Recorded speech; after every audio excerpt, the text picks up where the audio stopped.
दोस्तों अगर आप ईपीएफओ एपीएफसी एग्जाम के लिए प्रिपेयर कर रहे हैं, रीजनिंग का सेक्शन प्रिपेयर करना चाह रहे हैं, तो आपको 3 चीजों के ध्यान में रखना पड़ेगा। 3 मिस्टेक्स जो आपको अवॉइड करनी है रीजनिंग के अंदर, तो वो क्या है चलिए डिस्कस करते हैं। फर्स्ट आपको सारा जो सिलेबस है रीजनिंग का उसको कवर नहीं करते रहना है कि आप सोच रहे हो कि मैं पूरा सिलेबस कवर करूं और उसके बाद हम आगे प्रैक्टिस अपनी करें इसमें, ठीक है।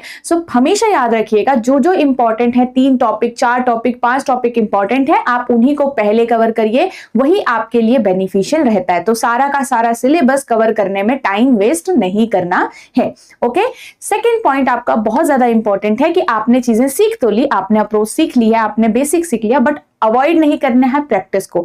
जब तक आप प्रैक्टिस या खुद से सॉल्व नहीं करते हो क्वेश्चन को, आपका वो जो टॉपिक है या रीजनिंग का सब्जेक्ट है बिल्कुल भी स्ट्रांग नहीं बनने वाला है। या क्वेश्चन जो है आपको कंफ्यूज कर सकते हैं एग्जाम के अंदर। तो इसी चीज के लिए प्रैक्टिस बहुत ज्यादा जरूरी है। तो सेकंड पॉइंट ध्यान में रखिएगा कि प्रैक्टिस को अवॉइड आप नहीं करोगे, बिल्कुल भी यहाँ पे लेजीनेस नहीं दिखाओगे कि कौन चलो प्रैक्टिस कर रहा है, कौन सॉल्व कर रहा है। आपको 10 क्वेश्चन 5 क्वेश्चन एटलीस्ट इतने सॉल्व करने हैं हर एक चैप्टर से, ठीक है। मतलब आप वीकली इसको सॉल्व कर सकते हो, आपके लिए ज्यादा सही रहेगा।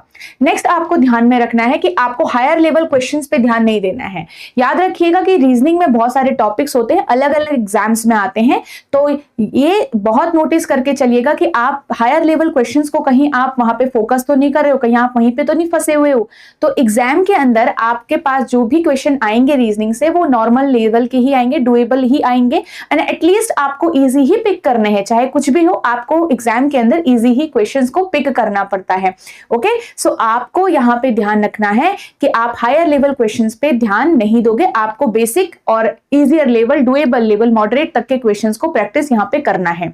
ओके, सो ये चीज आप यहां पे ध्यान रखिएगा। सो आई होप ये 3 पॉइंट्स आप ध्यान रखोगे कि ये जो 3 मिस्टेक्स हैं आपको अवॉइड करनी है अगर आप रीजनिंग का सेक्शन प्रिपेयर कर रहे हैं ईपीएफओ एग्जाम के लिए। ओके, तो all the best everyone, and बहुत अच्छे से तैयारी करिएगा, पॉजिटिव रहिएगा अपनी प्रिपरेशन के दौरान। एंड अगर आप चैनल पे न्यू हैं तो चैनल को जरूर सब्सक्राइब करिएगा। यहाँ पे आपके डिफरेंट सेशन है जो आपको मे बी हेल्प कर सकते हैं आपकी प्रैक्टिस के दौरान।